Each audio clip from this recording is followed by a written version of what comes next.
Hey guys, so today I want to talk about the spirit of jealousy, right? And the reason why I want to talk about it is because this topic came up for me yesterday. I went to the Botanica to get some items for a future spell I may have to do, and I went to a lady who used to mentor me. We haven't seen each other in like maybe 6 months, and when she saw me, she was like, "Oh, you need a reading? I want to see what's going on with you." So I was like, "Okay, sure, I don't mind." Then, during the reading, she confirmed what I already knew, and she said that there's someone in my energy that doesn't want to see me progress, or I guess you can say move forward, and there's a lot of jealousy around me. And the thing is, I already knew that. That's not a secret. People with functioning brains can see that there are many people that are jealous of me. It's not hard to see or understand, and it's clear as day. The thing is, people have always been jealous of me, but not to this extent like recently. Like, some people in my old friend group would be secretly jealous of me, or people I went to school with would start to become jealous of me. Now, there's a difference between someone being jealous of you and just not liking you. And I can tell the difference. Most people can tell the difference. And whether you're jealous of me or don't really like me, I really don't care. Those people aren't God. They can't grant me eternal life. And I think a lot of people are so fixated about who they are in this life that they forget that one day they will have to die and have to spend eternity in the spiritual realm, or they will have to reincarnate, and the decisions they make in this life can set up a generational curse that will affect them in the next life. Don't get me wrong, of course, you should focus on building yourself up in this life because you have to live here. But doesn't it make more sense to also put a lot of your focus on building your spirit and spirituality? Because if this life is shaping what comes after it, then it makes sense to be just as intentional about your spirit as you are about your success in this life. Because your body is temporary, but your spirit is the part of you that always remains. This life is temporary, but the spirit is not. I'm not out here being reckless, doing whatever I want, and racking up generational curses for myself and family. That's just not what I'm out here doing. I don't operate out of ego. But like I said, whether people dislike me or not, or if they're jealous of me, doesn't really affect my life or my spirit because I know how to protect myself from things like that. But a lot of people don't. You see, people who simply just don't like you are not going to set up obstacles in your life. 9 times out of 10, jealous people try to set up obstacles in your life. Here I posted a screenshot of the definition of jealous. So, jealous people are jealous because you achieve something, you possess something they wish they had. And this is when they start setting up obstacles so you stop achieving the things they can't. So, you stop possessing the things they can't have, whether that be your talent or material things or things in your personal life.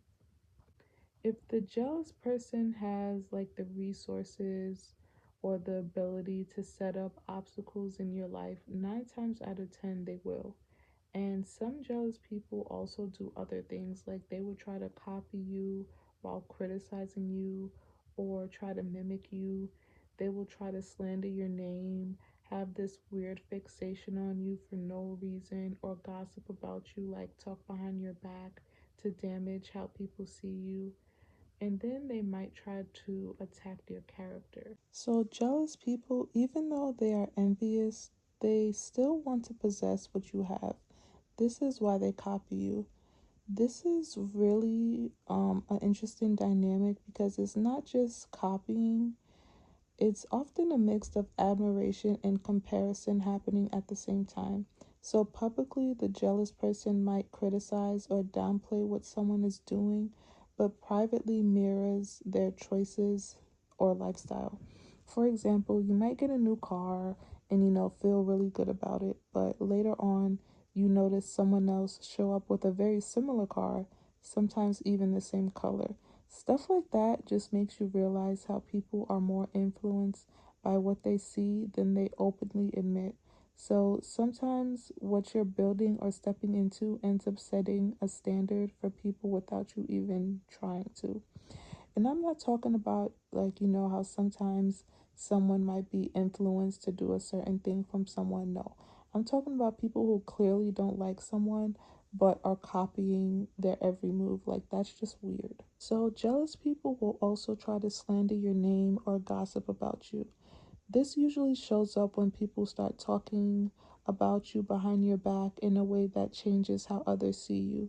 They can do this by spreading rumors and stuff like that. It's just about shaping a certain image of you. And you'll notice it often becomes stronger when they see other people starting to support you or speak positively about you. It's like the narrative changes depending on how far you're starting to go. And instead of addressing you directly, they try to influence how others perceive you. And people attacking your character is mainly about how they want others to see you. It's similar to gossip and rumors, but more intentional in the way it shapes a certain image of who you are. For example, the goal is to change how people interpret you. So the version of you in other people's minds becomes smaller than who you actually are. It can look like shifting the way your name is talked about until people start responding to you based on that image instead of reality. And in some cases, it can even affect how you see yourself. The goal, whether conscious or not, is to make you shrink yourself in response to that made up image so you no longer fully stand in who you are or who you are becoming. These are some of the things jealous people do, and I call it a spirit because it's not just a one time feeling, it's a state someone can live in and operate from. When jealousy becomes a spirit, it starts shaping how a person sees everything around them. Instead of being able to appreciate someone else's growth, they feel tension, or discomfort or comparison. Instead of peace, there's a constant need to measure or compete. And what makes it spiritual is that it doesn't just stay in thoughts, it starts influencing behavior, energy, and how someone moves around others who are evolving. You can often see it in the way someone reacts to other people's progress, almost like it disturbs something inside of them. Over time, if it's not checked, it becomes more than a reaction. It becomes a pattern, a way of seeing the world. And that's why I say jealousy is a spirit. Jealousy hurts the spirit because it steals your peace. Instead of focusing on your own life, your attention becomes tied to what someone else has. And that can create bitterness and heaviness within you. That kind of energy doesn't just affect how you see other people, it affects your own peace too. You can tell when you see someone who has a jealous spirit, it makes them look miserable because internally they are. Anything that pulls you away from your own peace starts affecting your spirit. So when your spirit isn't at peace, it shows in how you move through the world. Someone can have everything on the outside and still be miserable on the inside because their spirit isn't right. And on the other hand, you can be going through things externally but still have peace if your spirit is grounded. So I'm very mindful of what I pour into my spirit and what I allow to live in my heart. When I say I'm mindful of what I allow into my heart, I mean I'm careful about what I entertain internally because over time it becomes the energy I carry, and that energy is what people eventually see. If someone is winning, I'd rather bless them and keep moving. If someone is growing, I'd rather let them grow.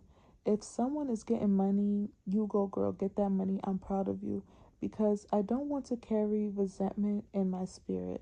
I don't want to become a vessel for bitterness. I'm careful about what I allow to take root in me because whatever takes root eventually bears fruit. There's no need for me to be jealous of anyone because God is on my side and God gives me everything that I need. There are even people who are jealous of the relationship that I have with God. That's ridiculous because that same access is available to everybody. It's just a matter of what you choose to cultivate in your own life and what direction you choose to walk in. Some people decided to walk down a different path and they don't like the way their personal life is going. That's not my fault. Yeah, I'm not perfect. I'm human.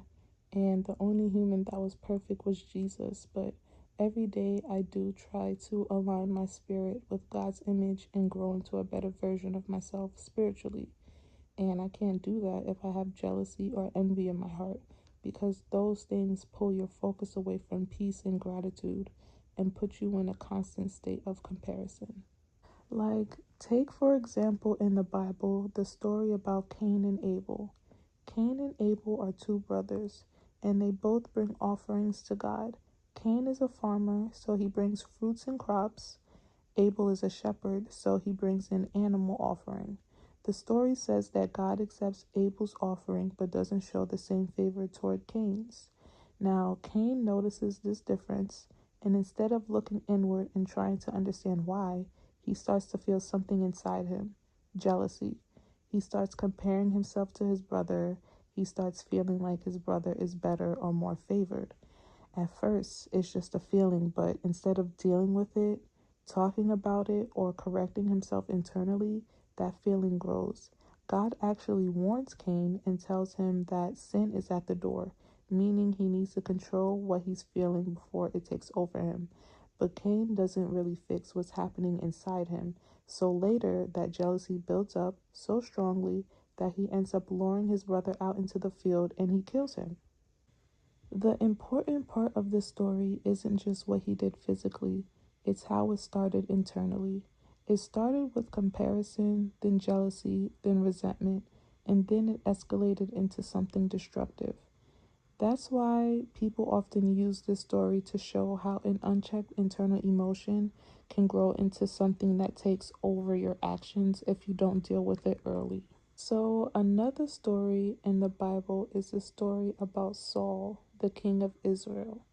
So, the story is about Saul and this boy named David, which starts off as David being a young shepherd boy who nobody really sees as important at first. He's not in the palace, he's not powerful, he's just taking care of sheep.